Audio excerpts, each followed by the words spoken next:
Puji Tuhan, Shalom Bapak Ibu. Ya, kita akan belajar satu kebenaran firman Tuhan.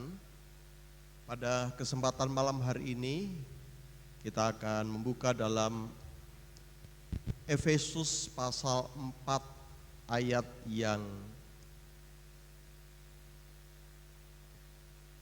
ke-6.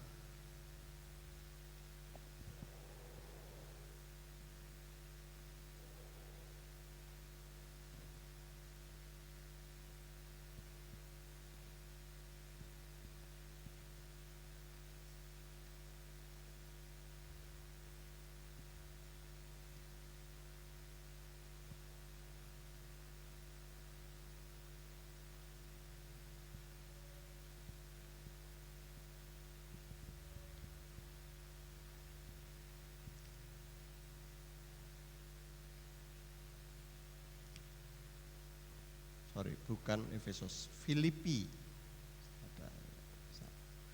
Filipi pasal 4 ayat yang ke-6.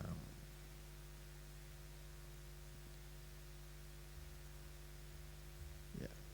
Filipi pasal 4 ayat yang ke-6.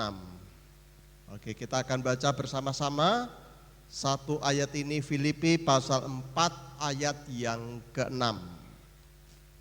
Sudah menemukan Bapak Ibu? Baik, kita akan baca bersama-sama ayat yang ke-6. 1, 2, 3.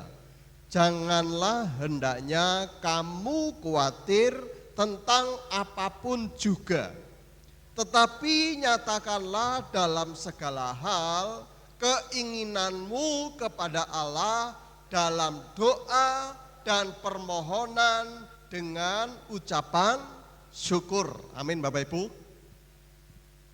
Janganlah hendaknya kamu khawatir tentang apapun juga.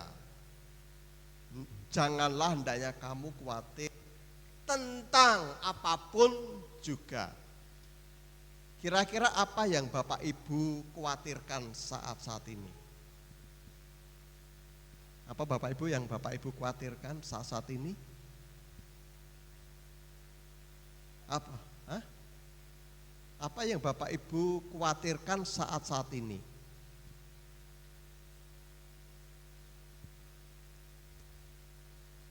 Bapak Ibu enggak khawatir? Enggak punya rasa khawatir? Apa yang Ibu Puji punya rasa khawatir enggak?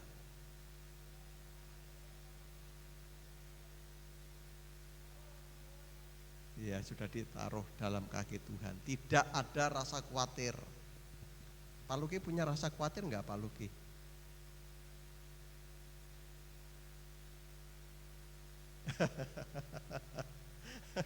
Punya rasa khawatir enggak Pak? Ada. Berita hari Selasa kemarin di wilayah Sidorejo ada orang yang kena COVID, langsung menggegerkan. Langsung zona merah, bingung, ya, khawatir, ojo-ojo apa? Ya, ojo-ojo, ya, wah, nanti terkena, nanti terinfeksi. Kekhawatiran itu begitu kuat, ya, begitu kuat merasuki dalam pikiran manusia. Orang-orang saat ini begitu khawatir dengan adanya virus ini. Ya memang kita enggak boleh gegabah, tapi firman Tuhan mengajar kepada kita, ya, hendaknya kita jangan khawatir tentang apapun juga. Tuhan ajar kepada kita apapun juga. Ya, apapun juga itu meliputi banyak hal, tentang apa yang Anda makan, tentang apa yang Anda pakai, dan apa yang Anda minum, pakai. Semualah apa yang seringkali menjadikan kita khawatir tentang masa depan anak-anak kita, tentang keluarga kita, tentang ekonomi kita, tentang banyak hal yang seringkali membuat kita itu khawatir. Firman Tuhan mengajarkan kepada kita, ya, janganlah kita khawatir tentang apapun juga. Ayat berikutnya ini menjadi terobosan mengapa Tuhan ajarkan untuk kita tidak khawatir. Ya. Karena khawatir itu beberapa waktu yang lalu, khawatir itu tidak ada gunanya. Ya, khawatir itu tidak ada gunanya karena tidak menambah sedikit saja umur seseorang. Tapi yang jelas adalah mengurangi umur seseorang, itu yang jelas. Tapi kalau menambah itu tidak ada. Menambah sehasta tinggi badan seseorang tidak ada. Karena khawatir itu tidak akan menambah sesuatu yang baik di dalam diri kita. Makanya firman Tuhan berkata, janganlah hendaknya kamu khawatir. Tetapi kekhawatiran itu seringkali itu yang melanda di dalam kehidupan kita. Nah ya, itu melanda di dalam diri kita. Nah, Bapak Ibu Saudara dikasih Tuhan, firman Tuhan mengajar kepada kita ada 3 hal ya, yang Rasul Paulus sampaikan kepada jemaat di Filipi. Bagaimana supaya rasa kekhawatiran itu bisa kita lepaskan dari dalam diri kita. Yang pertama, tapi nyatakanlah itu dalam doa. Itu yang pertama. Ya. Yang kedua, apa Bapak Ibu? Ya. Nyatakanlah segala keinginanmu kepada Allah dalam doa. Yang kedua, permohonan. Dan yang ketiga, ucapan syukur. Nah, 3 hal ini menjadi kunci terobosan bagaimana supaya kita itu tidak mengalami kekhawatiran dalam hidup ini. Yang pertama adalah doa, yang kedua adalah permohonan, dan yang ketiga adalah ucapan syukur. Nah, 3-tiganya ini sebenarnya dirangkum dalam satu kata, yaitu yang bagian pertama, yaitu doa. Doa merupakan sebuah terobosan. Ya, arti dari terobosan itu adalah seperti ini. Saya catat terobosan. Terobosan itu adalah menghancurkan penghalang yang menghalangi kita untuk menerima yang baik dari Allah. Saya ulangi, terobosan adalah menghancurkan penghalang yang menghalangi kita untuk menerima yang baik dari Allah. Tuhan itu siapkan sesuatu yang sangat baik kepada kita. Rancangan yang terbaik bagi kita. Tetapi ada sebuah penghalang yang menghalangi untuk berkat Tuhan itu dapat kita terima. Banyak hal yang menjadi penghalang. Karena kita tidak percaya, kita tidak taat dan lain sebagainya. Makanya Tuhan ajarkan. Melalui sebuah doa, terobosan. Itu menjadi sebuah terobosan untuk kita memperoleh apa yang Tuhan janjikan dan Tuhan sediakan bagi kita. Yaitu melalui doa. Karena melalui doa itu segala sesuatu yang tidak mungkin itu akan menjadi sangat mungkin. Matius pasal 19 ayat 26. Coba kita lihat.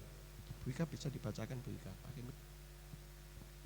Matius pasal yang ke-19 ayat yang ke-26.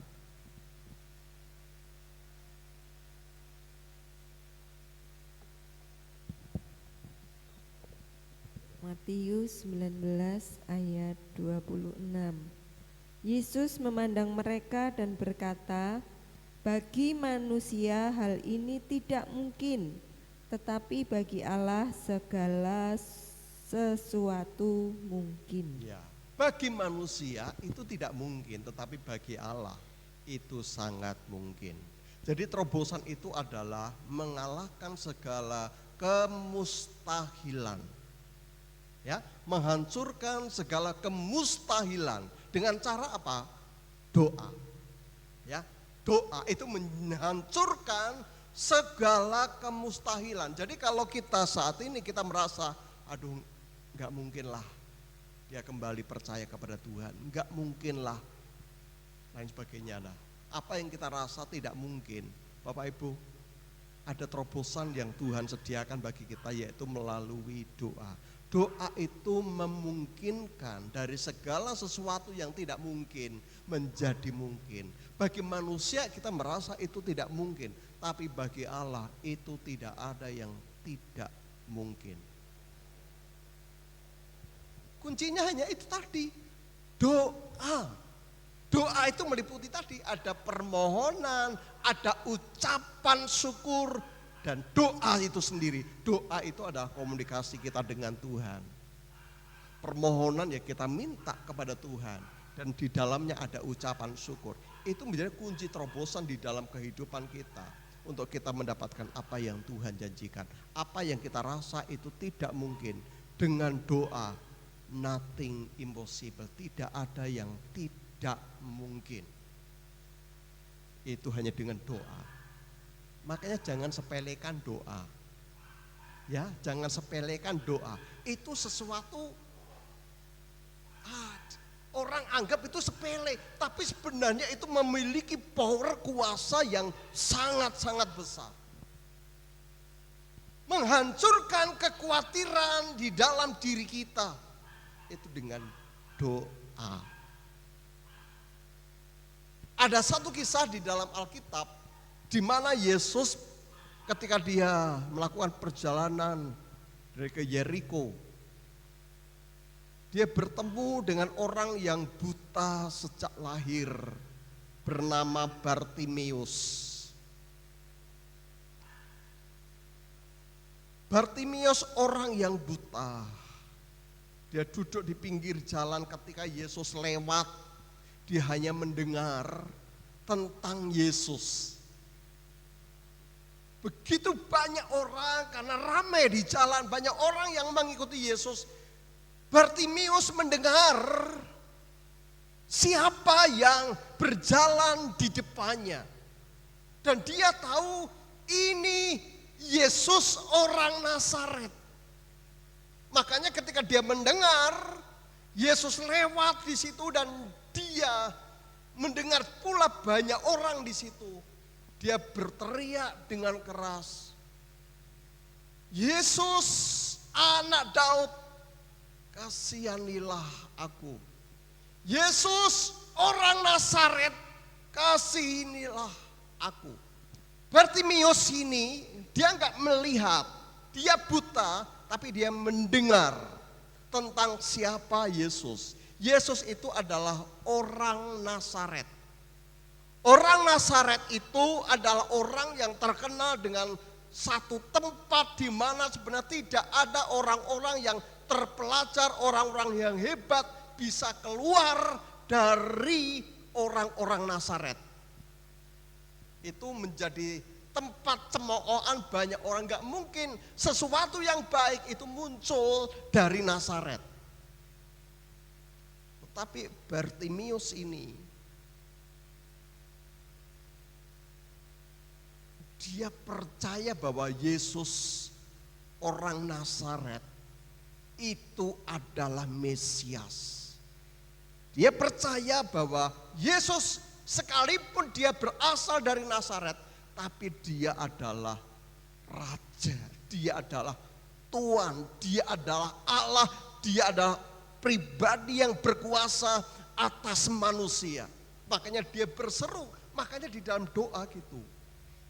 Kita mesti percaya kepada siapa kita berdoa. Ya, ketika kita berdoa, kita harus tahu betul kepada siapa kita berdoa. Kalau kita berdoa kepada Tuhan, kepada Allah, kepada Mesias seperti Bartimeus, ya dia menaikkan itu dengan ucapan syukur, dia dengan sungguh dan dia percaya bahwa aku berseru kepada Allah yang mendengar. Dia tidak ragu itu. Makanya dia katakan Yesus orang Nazaret. Dia berkata Yesus anak Daud, Yesus Mesias, kasihanilah aku. Bapak Ibu kalau berdoa, kita mesti yakin dan percaya kepada siapa Bapak Ibu berdoa. Kalau Anda berdoa Tuhan, Anda berdoa kepada Tuhan, maka sesungguhnya kekhawatiran itu sudah akan hilang dengan sendirinya. Karena kita tahu kepada siapa kita berdoa. Kalau aku berdoa kepada Tuhan, dengan pergumulanku sekarang ini, dan aku berdoa kepada Allah, maka kekhawatiranku itu akan hilang. Karena aku tahu betul kepada siapa aku berdoa. Kalau Bapak Ibu berdoa tapi Anda masih meragukan, Anda belum yakin kepada siapa Anda berdoa. Kalau Anda berdoa dan Anda yakin bahwa Anda berdoa kepada Allah, maka Anda pasti percaya bahwa Tuhan, Dia akan berkarya dalam doa. Ini Bartimius. Dia berseru, dia berteriak. Dia percaya kepada siapa dia berdoa. Makanya gak perlu ragu-ragu dengan doamu. Anda berdoa bukan kepada manusia, Anda memohon bukan kepada manusia, tapi Anda memohon kepada Tuhan yang telah menyerahkan nyawanya bagi Bapak Ibu Saudara sekalian. Yang berikutnya, Bartimius. Ketika dia berteriak, ada orang yang berkata, diam kamu, jangan teriak-teriak, diam kamu. Tetapi semakin orang melarang dia berteriak, dia semakin keras berteriak. Dia tahu suara-suara yang di luar yang mengganggu imannya, dia tahu itu.